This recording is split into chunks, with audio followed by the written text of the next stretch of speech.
सबको जय मसीह की। आज हम वचन में सीखेंगे कि परमेश्वर जो है उसे हम कभी भी छोटी बात में या हल्के में नहीं ले सकते। वो बहुत अद्भुत युक्ति करने वाला परमेश्वर है। उसने जमीन, आसमान, पेड़ पौधे, जीव जंतु, जो कुछ भी हम धरती पर देखते हैं, सबको उसने बनाया है। हमें उसने बनाया है, स्वर्गदूतों को उसने बनाया है।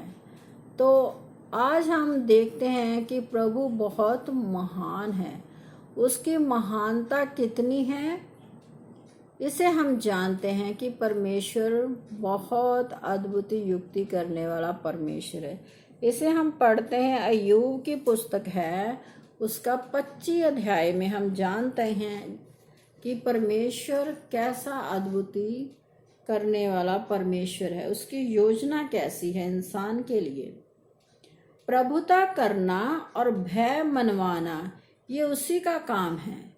यहाँ पर लिखा है प्रभुता करना और भय मनवाना, ये उसी का काम है। ये परमेश्वर का ही काम है कि वो अपनी प्रभुता करना जानता है। उसकी प्रभुता क्या है, सारे संसार में है। अगर प्रभु ना होता तो ये सब संसार भी ना होता।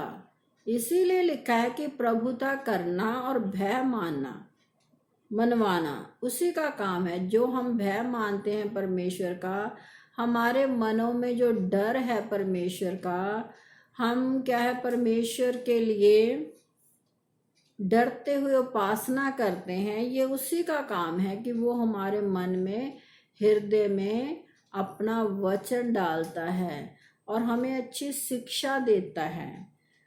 वह अपने ऊंचे ऊंचे स्थानों में शांति रखता है। प्रभु क्या कहता है, अपने ऊंचे ऊंचे स्थानों में शांति रखता है। जैसे आप क्या है पहाड़ों को देख रहे हो कि वो कितने ऊंचे ऊंचे हैं, वो क्या है अटल हैं, गिर नहीं सकते। प्रभु ने उन्हें शांत कर रखा है। इसलिए क्या है लिखा है कि वो ऊंचे ऊंचे स्थानों में अपनी शांति रखता है। जब परमेश्वर को आप देखिए गुस्सा आ जाता है तो वो ही पहाड़ क्या है सरकने लग जाते हैं। जैसे आप न्यूज़ में भी बहुत बार देखते हैं, पिछले दिनों में क्या हिमाचल में कितने पहाड़ सरकने लगे, कितने एक्सीडेंट वहाँ हुए। बहुत सा वीडियो लोगों ने बना बना कर डाला था कि हिमाचल में ऐसा ऐसा कार्य हुआ है। परमेश्वर का क्रोध वहाँ भड़का, और जब परमेश्वर का क्रोध भड़कता है तब वो क्या है उथल पुथल कर देता है। पहाड़ों को भी, जिसको उसने ही अटल बनाया है, वो ऐसे स्थिर हैं कि हिल नहीं सकते। लेकिन परमेश्वर के क्रोध के कारण, जब इंसान पापी है, उसका पाप बहुत बढ़ जाता है, तो परमेश्वर को भी क्रोध आता है। तो वो फिर अपने क्रोध में आकर नदियों की भी क्या है उल्टी दशा कर देता है, पहाड़ों को सरका देता है। वो जो उसने बनाया उसमें क्या है उथल पुथल पैदा कर देता है। अगर परमेश्वर है तभी ये होता है, अपने आप नहीं हो सकता कोई भी।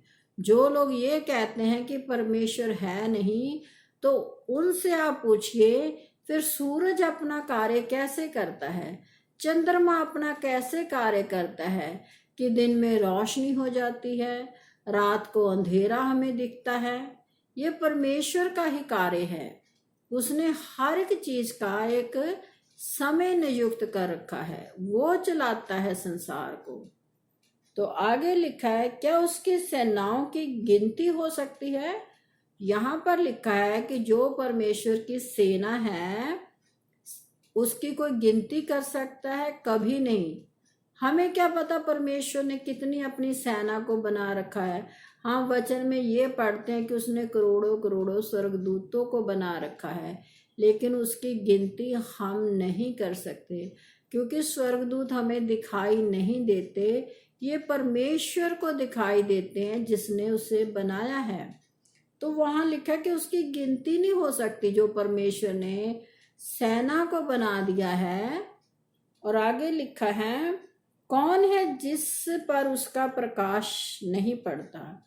ऐसी कौन सी जगह है, ऐसा कौन सा मनुष्य है कि जिस जगह पर उसका प्रकाश नहीं पड़ता?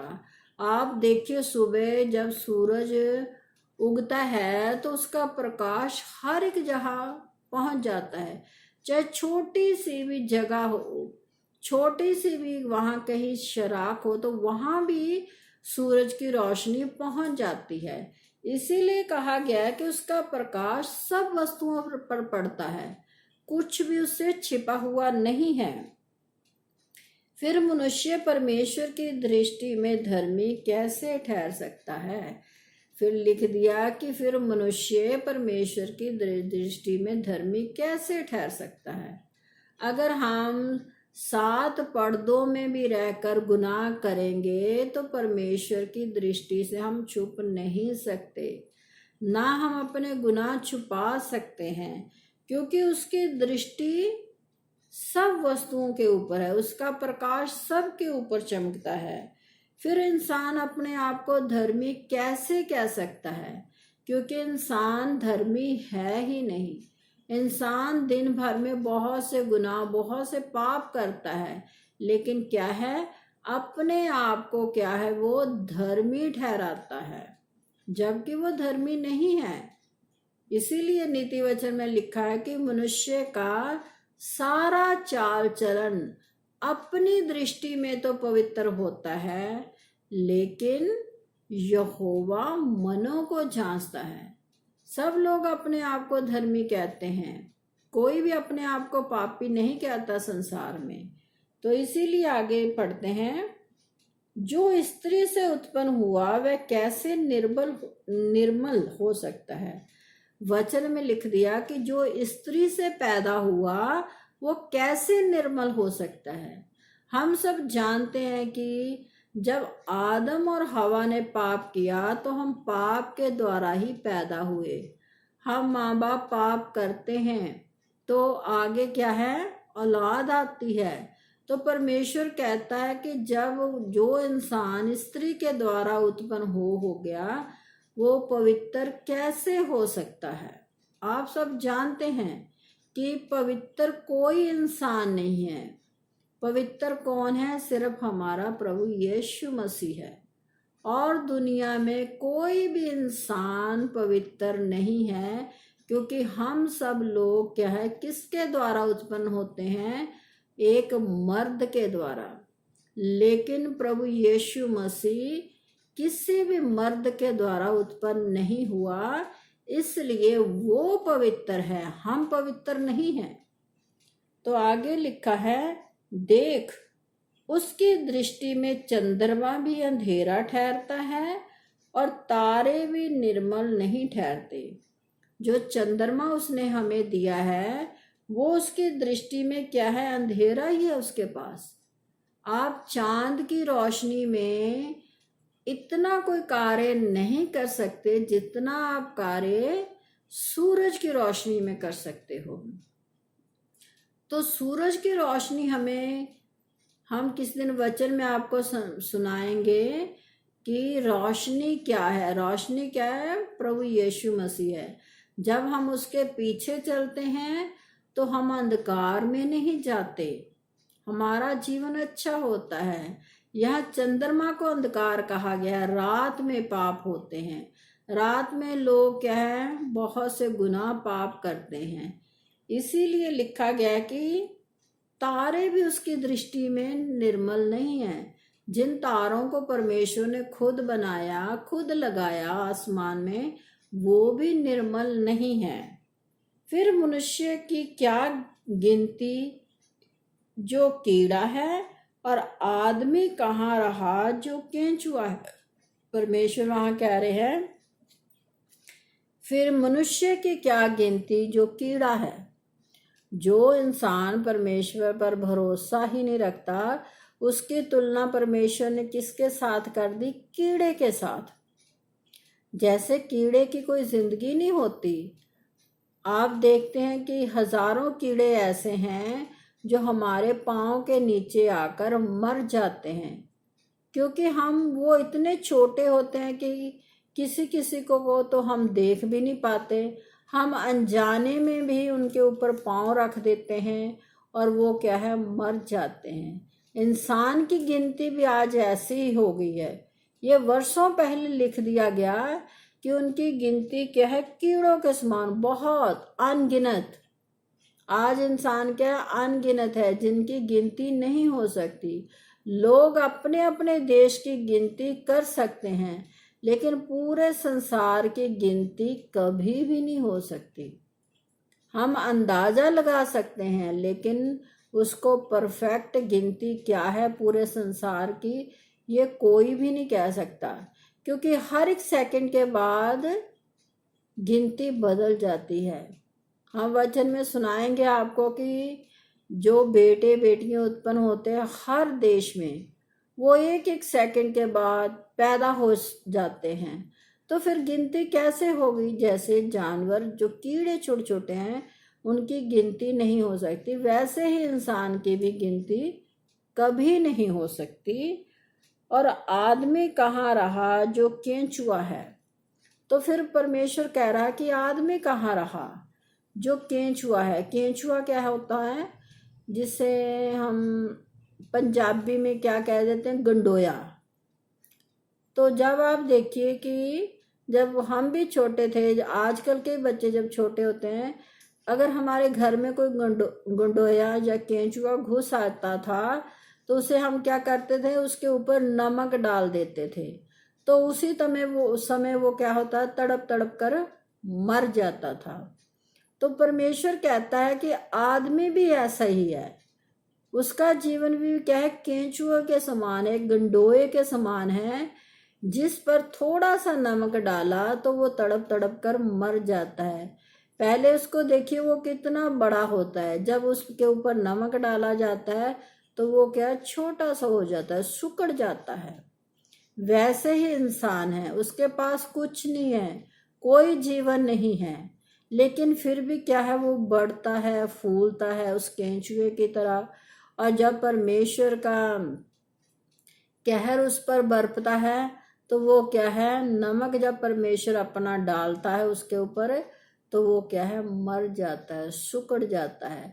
आप कब्रों को देखते होंगे कि जो इंसान मर जाता है उसे क्या है, कब्र में डाला जाता है। तो कुछ समय बाद क्या होता है, अगर इंसान जितना मर्जी भी तगड़ा क्यों ना हो, बलशाली क्यों ना हो, जब उसमें प्राण रहता नहीं है तो क्या है, उसका जीवन क्या है, सिकुड़ जाता है।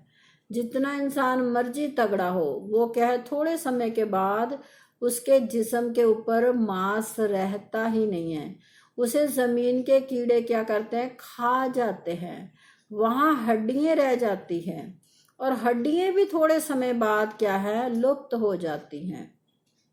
बहुत से लोग कह देते हैं कि हड्डियां नहीं रहती, मतलब कहने का भाव है कि रहती हैं, लेकिन आप वर्षों जब बीत जाते हैं उस मुर्दे को वहां पड़े हुए, हड्डियों को वहां पड़े हुए, तो वो हड्डियां भी गल जाती हैं जमीन की गर्मी के कारण, उन कीड़ों के कारण।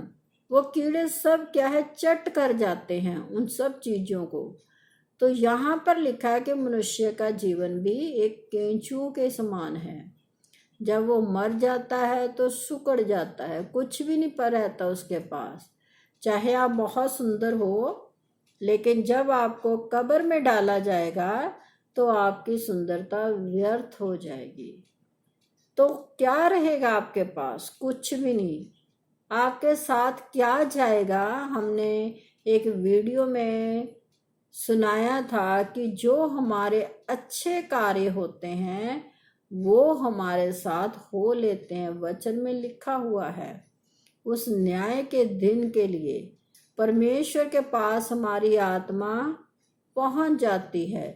थोड़े समय के लिए वो आत्मा सोई रहती है, जब तक परमेश्वर न्याय नहीं करेगा तब तक वो आत्मा वहां सेफ है, सोई हुई है। और जब परमेश्वर का आत्मा न्याय करेगा, परमेश्वर प्रभु यीशु मसीह इस धरती पर आएंगे न्याय करने के लिए, तब उस दिन सब लोग जाग जाएंगे, चाहे अच्छा इंसान है और चाहे बुरा। बुरे को उसकी लिखा हुआ वचन में बुरे को उसकी बुराई का फल भोगने के लिए जीवित होगा और अच्छे को उसकी अच्छाई का फल भोगने के लिए परमेश्वर जीवित करेगा।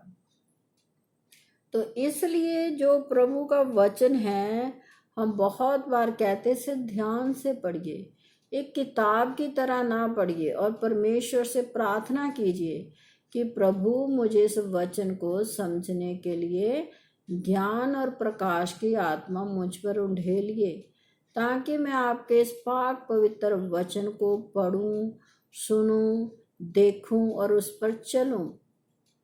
चलने से क्या है फायदा होगा, पढ़ने से भी फायदा होगा, क्योंकि पढ़ने से हमारी जीव क्या है शुद्ध हो जाएगी।